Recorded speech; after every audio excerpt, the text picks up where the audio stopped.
Okay, I don't normally do this, but on this occasion I think I have to take the step of criticising two people who I have in the past supported, but I am seriously considering not supporting them any longer because, frankly, they're talking rubbish. And not only are they talking rubbish, but what they are saying is really incredibly dangerous. And in this video I'm going to try and show you why. As you'll see from the title of this video, I'm talking about Max Keiser and Stacy Herbert. Now I want to be fair about this, and I will say at the outset that a lot of Max's programs have been of very good quality, that he analyzes financial situations very well. Stacy Herbert is good at doing research, but judgment is very, very, very poor. Okay, in their program Truth About Markets on the 13th of October, Max and Stacy had a long rant about the baby boom generation, in which they described how they have pulled up the drawbridge and destroyed the lives of younger people. So it's not the banksters then, Max, it's obviously people who were born after the war. And what happened to this idea that it's not very good to start blaming sections of the society, because that's exactly what the powers that be want. I mean, you say don't blame the people on benefits for the problems. It's not fair. But it's okay to blame the baby boomers because they're fair game. Is that right? So I'm going to keep calm and deal with things point by point in a logical way, and I'll let Stacy make the first point. You know, who are the people pulling up the drawbridge? It's those facing retirement. It's the baby boom generation. And the first time we saw this, and you and I mentioned intergenerational warfare at the first time, was when was it GM collapsed, General Motors, and the Delphi Auto Workers agreement was basically all those thousands of workers were going to be shafted. And what they agreed was that all those in a current job, so they were mostly 40 and up, they maintained all of their rights, their entire full pension and their $30 an hour salary. In exchange, they agreed that forever those following them will only make $10 an hour and get no rights and no pension benefits. So the ones following them are going to be working for a third of the salary, no benefits, but will be paying for those previous workers who agreed to this sort of enslavement. Right, okay, Stacy, it sounds like a fair argument, the way you put it. But you actually haven't been in the workplace and you don't know what you're talking about. I have been in the workplace, and I can tell you that for example, in the teaching profession in the UK, the older teachers were the ones who went on strike for the younger teachers, and many of the younger teachers did not want to lose a day's pay and were so disinterested in politics that they could not see what lay ahead. The older teachers, to their credit, lost a day's pay, in spite, many of them, not all of them, you can never generalize, but many of them lost a day's pay for those younger teachers who themselves were prepared to just cop out. And I have to say that one of the motives that the younger teachers had in copping out was a desire to ingratiate themselves with head teachers, and thereby, as they thought, promote their careers. Foolishly, but that's what they thought. And of course I do apologise to those younger teachers listening who did see the light, because obviously you can't generalise completely, but I would say that the majority of people who went on strike were the older teachers who knew what lay ahead. Now for the next point, yet again from Stacy. The problems in Italy and France in particular, you see all these workers over 45, 50 who are just unfireable, and they get huge benefits packages. But anybody in their 20s has it's the precarious generation, as they call it. They don't get any rights, and very low salaries, high unemployment. Okay, you obviously think that anybody, well, you say over the age of 40, but actually you're talking about the baby boom generation. Most people are thinking of people in their 50s and 60s. And you say they should all be fired. But you're not taking into account the fact that these people have to live too. And I'll be talking about their pensions in a moment compared with the younger generation. But you have to take that into account, and you're not doing that. It really isn't their fault that people like Max, I have to say, because he was a stockbroker, and stockbrokers gamble on the stock exchange, etc. And it's because of all this gambling that the depression took place. So you could say certain baby boomers, like Max, for example, are responsible, but I am certainly not responsible, and I really feel very angry that you suggest I am. And you haven't treated this in a fair-minded or balanced way. So I'm just going to take an article which I found on Google France about the recent redundancies in the Peugeot factory, which you obviously must know about because you've just left France. And if you look at it, you can see that the majority of redundancies are going to take place in research and development and in brand marketing. And they will be voluntary departures, as it says. Now, what actually happens, and what always happens in the workplace, is that the older workers who have built up a little bit more salary over the years are the first ones to be targeted.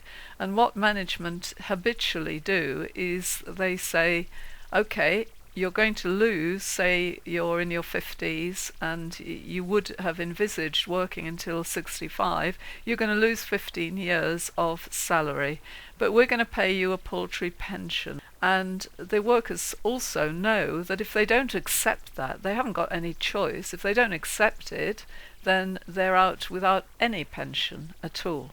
And that's the reality. But unfortunately, Stacy, you don't understand how things are done. Putting pensioners out of business. I see pensioners must give up benefits. Here's Nick Clegg, the Liberal Democrat, saying pensioners must give up benefits. No, Nick Clegg, pensioners must revolt against the corrupt Bank of England that's stealing all their money with your help, Nick Clegg. Explain that while you're out there culling badgers. So, would the real Max Kaiser please stand up, because we're getting a mixed message here. One minute you say the pensioners are to blame and they're stealing money from the younger generation. The next minute you're sympathising with the pensioners who are having all their money stolen from them. Which is it, Max? You can't seem to make up your mind. Is it that you're just targeting your audience and you don't think that the older generation are going to be listening to Truth About Markets? So how on earth do we reconcile these two apparently contradictory views from one and the same person? Max, you used to think with your head. Is it the case that since you and Stacy became an item, you started thinking with your penis instead? Turning now to the question of pensions, I would like to say first of all that these pensions they're treated as though they're some sort of charity, but actually people have paid in all their lives into pension funds, and the baby boom generation is the first generation in which two people paid in. In the past it was just one, and the man's pension would support both him and his wife. That was the situation in the past. Now two people pay into a pension fund, and those pension funds support neither. So maybe if you're so interested in helping the younger generation, you should, instead of demonizing baby boomers as a generation, you should be asking yourself the question of why workers can no longer support themselves on two pensions when the previous generation could support themselves on one. But you don't ask those questions, which shows a lack of real perspicacity. Age discrimination is a big factor. We talked about it a while ago, and what's become obvious now is that it's not a class war; it's an age war. So I even saw this on Alex Jones' site, because I mentioned this on Alex Jones' show a few times, and he said, "No, it's not the age war; it's class war." What a load of tosh! Age discrimination. You know absolutely nothing about what happened in this country, Max, obviously. I'm going to set out for you the way in which people like you, yes, I'm sorry, if you give it out, you're going to get it back, stockbrokers who gamble on the stock market and make money just by moving a few figures around rather than doing a hard day's work. Yes, people in the financial market, and I'm afraid that includes you, Max, gambled on the stock market, and as a result we've had stop-go cycles, and certainly the baby boom generation were very badly affected by that. In the 1970s there were no jobs when I came out of university, very few jobs. It was extremely difficult. We had less money, I think, than youngsters have now. We certainly could never have afforded the iPhones and all the rest of it that they have now. And additionally, we had, after the 1970s recession, we had another recession. I can't remember when it was. I think it was at the end of Thatcher's reign and beginning of John Major's. And it went on for a very long time. And baby boomers were really badly affected because downsizing took place. Massive numbers lost their jobs. Some never recovered. And they were just thrown on the scrap heap for life. A lot of baby boomers had that as a fate, I'm afraid. And there was rampant age discrimination. You don't know what you're talking about when you talk about age discrimination now. This was age discrimination which was there in all the adverts. Baby boomers, yes, people who at that time were in their mid-30s, early 40s, they were being told they were too old for the workplace. And the reason was because the powers that be wanted to make as much money as they could, and they just wanted the younger people coming in on the cheaper wages, which baby boomers had originally been paid when they came out of university.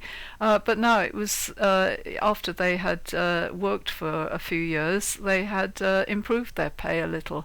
But the bosses didn't want that. They wanted to get rid of them. And I remember actually in the teaching profession, what they did was they chucked out a large tier of experienced teachers, and they said they would pay them enhancement, which meant that they would pay the years of pension that they hadn't worked. That was about, I don't know, about 10 years of pension. That was paid, but it wasn't paid by the government, it was paid out of the pension fund. And I said at the time, this will end in tears, this is ridiculous. And so it has happened. Actually, the teachers' pension fund is not in the red at all. The government's just helping itself anyway.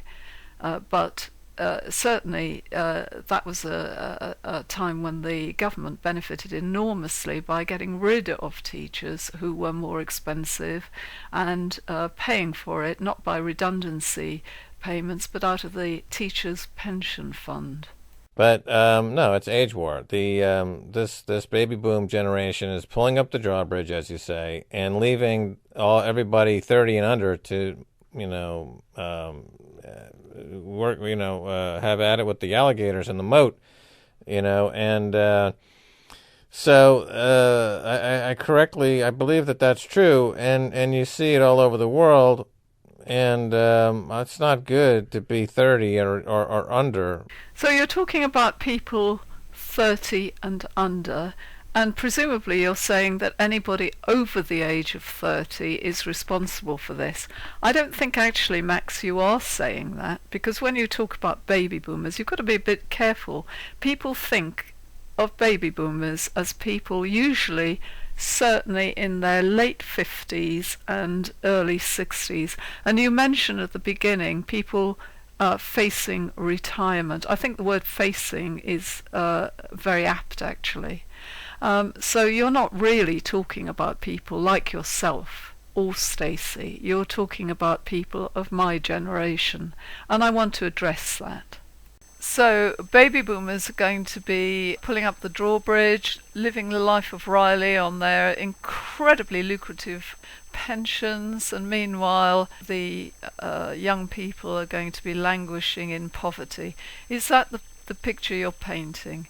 That's absolutely ridiculous, Max, and you know it. The truth of the matter is that the young people are going to get jobs. When they get jobs, because the establishment is busy inflating away the debt with inflation, there's going to be hyperinflation. You say that yourself. And when the young get jobs, they will be paid, the equivalent of £1 million a year, which will be worth what £30,000 a year, say, is now. Meanwhile, pensioners will have their income stuck in today's world, which in tomorrow's world will be worth pennies, not pounds. How you could not realize this, Max, I really do not understand. But, of course, there will be social... I saw on the FT today there's a great comment about basically the UK needs to default on its debt. So you think the UK government should default on its debt, and you don't really think about the repercussions for people who have their pension, for example, in bonds. You don't think of that at all, because as far as you're concerned, these people don't listen to your radio show very much, and you want to suck up only to the younger listeners. Now, I'm going to be quite fair about this. I do think that people in their 30s have been hard done by, but I don't think the baby boom generation are to blame for it. I think people like you who are in the financial markets are to blame for it. Intergenerational warfare, I think, is just a function of democracy. They're the largest percentage of the population and they vote, and therefore politicians who quest for power will give them whatever they want, give them the free lunch, but somebody has to pay for the free lunch. What a poisonous little viper you are, Stacy. Free lunch? What the hell are you talking about? People who have pensions have worked all their lives. You wouldn't know anything about that. You just go on joyrides around the world and enjoy yourself. But you haven't worked, not really, in the sense that most people have worked who have earned a pension. And very often it's a pittance of a pension. How dare you say that it's a free lunch? You love to talk about intergenerational war, don't you, Stacy? If you're just whoring yourself, yes, whoring yourself, for the younger audience, you're no better than mainstream media.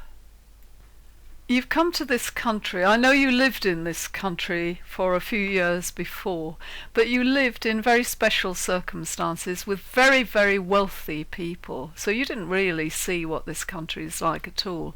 And when you talk about this is a function of democracy, you're talking absolute rubbish. The government don't care about older people. Have you not read what they're doing to older people? They are refusing health care to older people. They're cutting the pensions.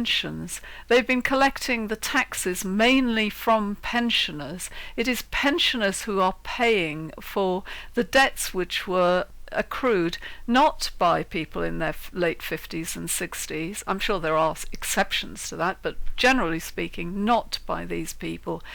We were brought up in times where, we learned to cut our cloth according to our salaries. We didn't overspend, and we didn't borrow money.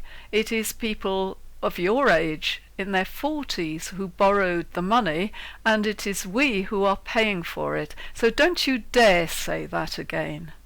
On the positive side of that, there is a sort of movement, and you see this covered in the press marginally, is that a lot of young people, Americans, are for the first time actually traveling. They're going to Asia looking for jobs. They're going to Brazil looking for jobs. So that can only be a good thing, I think.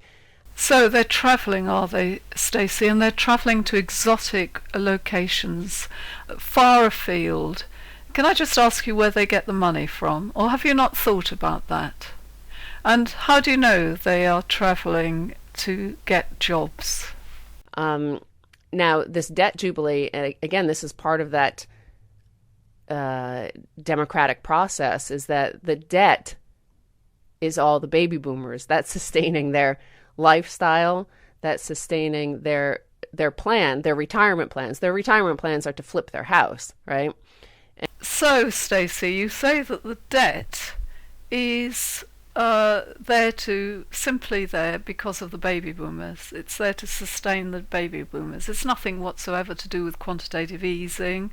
It's nothing whatsoever to do with bailing out the banks. You know, get your story straight, for goodness sake.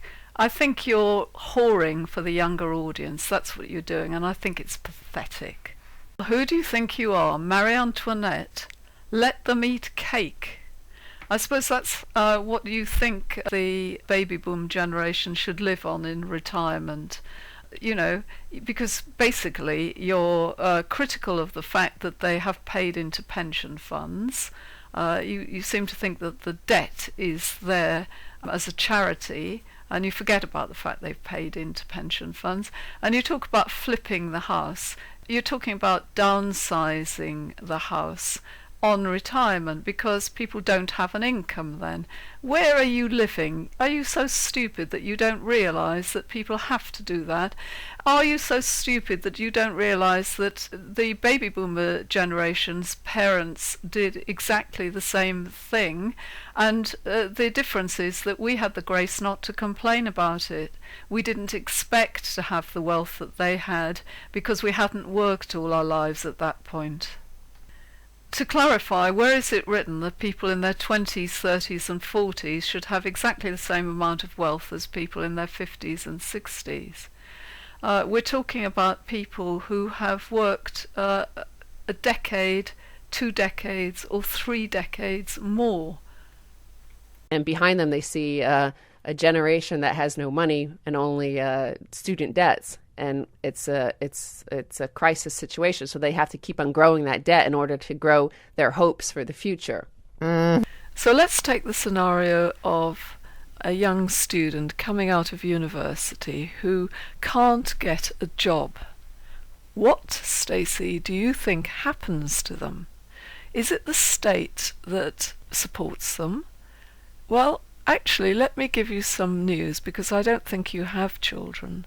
It is the parents who support them, and those parents are very often baby boomers facing retirement. Okay, it's right that students should not be starting off their lives in debt. It should never have happened, but it certainly wasn't my fault that it happened.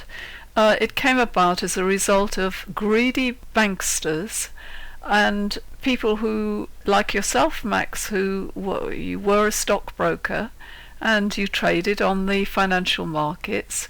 You made a lot of money out of it, but the reason for the student debt was quite simply that they expanded the university population, and they expanded it quite dramatically. In the UK, when I went to university, it was only the top 5% who went, and after that you couldn't go to university.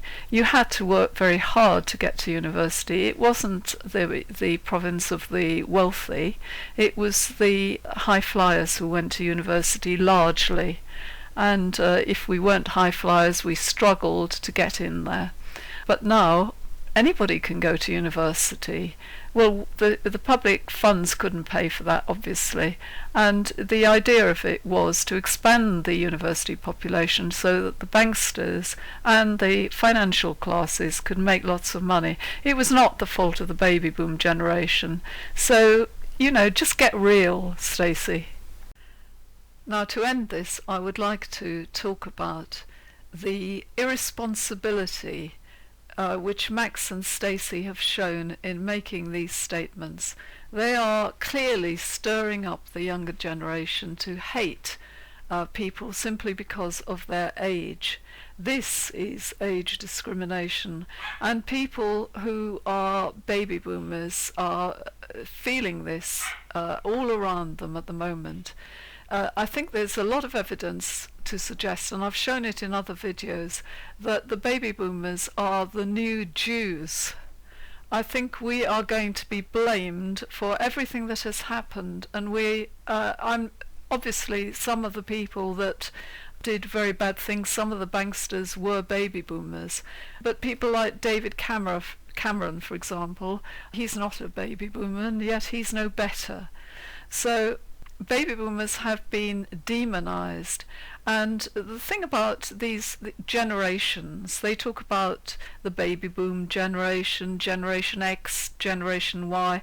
This is being done deliberately on the part of the establishment to divide and conquer.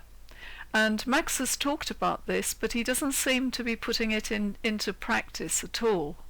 The establishment want us to think in terms of generations, and you see young people talking in blogs, I'm Generation X and we're like this, we're like that.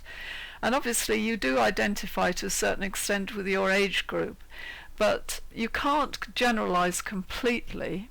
I do think that the baby boom generation are not irresponsible by and large, but I acknowledge that there would be exceptions within the generation, and I acknowledge that some of the baby boomers were banksters, and some of them therefore have caused all this trouble in the world. But to actually take a group of people and say because they are a certain age they are going to be demonized, they're going to be made scapegoats for this whole saga, which is absolutely dreadful, is not just irresponsible, it's almost criminal, because I think there is going to be a genocide coming, and there's plenty of evidence for that. It may not be a genocide like the Jews experienced, where they go to gas chambers. Maybe it will be.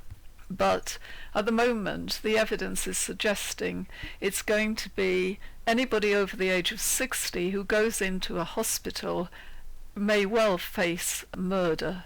And that is already happening with what they call the Liverpool pathway.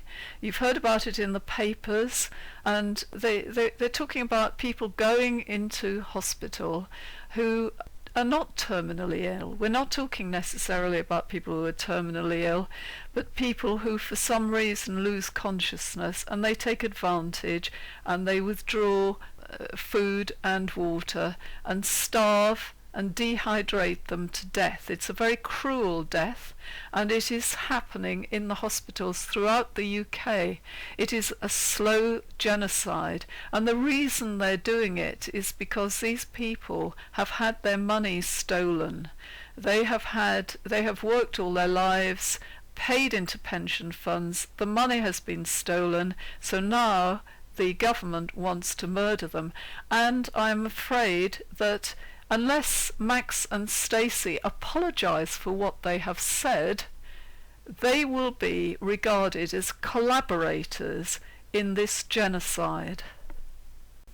Max and Stacy, you must have seen the comments left by people listening and reading to bloggers such as yourselves, where they say awful things such as, let's machine gun all the baby boomers.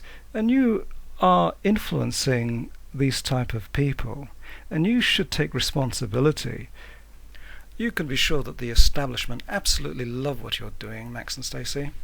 Take the case of Phyllis Nichols, who was murdered in a hospital, murdered by the doctors legally. She was taken to hospital with a simple urinary infection. One day her daughter found that she'd been moved to a side room where her hospital notes, which had been left on a windowsill, said at the top ELP, which stood for End of Life Pathway.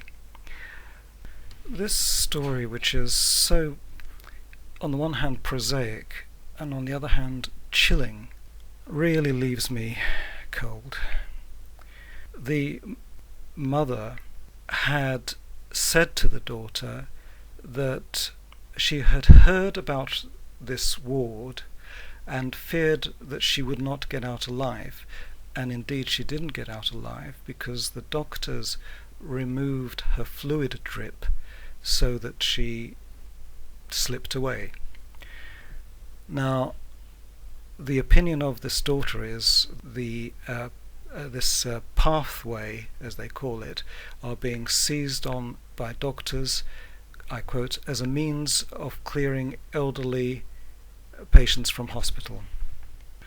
I can just hear you say, oh, this is nothing whatsoever to do with us. Well, it is a lot to do with you. You are creating the climate in which these murders are allowed. Let me read you what Patrick Policino, professor of clinical neuroscience at the University of Kent, told a conference. He said that the Liverpool care pathway had become an assisted death pathway for more than 100,000 patients each year. Many elderly patients who could live substantially longer are being killed by the Liverpool care pathway, he said. Horrifyingly, the Liverpool care pathway has become a self-fulfilling prophecy. When people are put on it, they are said to be dying, but they may not be dying at all. Not, that is, until they are put on the pathway, whereupon they really do die as a result. In other words, they are killed. What's more, they are killed in a most cruel and callous way through starvation and dehydration. Professor Patrick Policino said that doctors had turned the death pathway into the equivalent of euthanasia. And again, I hear you say, Max and Stacy, this is nothing to do with us. We just comment on economic matters. Well, it is everything to do with you. I'll finish by reading a short quote from the columnist Melanie Phillips, who is a columnist with the Daily Mail, so kudos for Melanie Phillips, kudos for the Daily Mail in this case. She writes that the fundamental driver of all this is the belief that certain people are better off dead because their lives are deemed worthless, a drain on the public purse, or both. The Liverpool killing pathway is driven not just by crude economic calculation, but by a wider brutalization of our culture. And you, Max and Stacy, are contributing substantially to this climate of hatred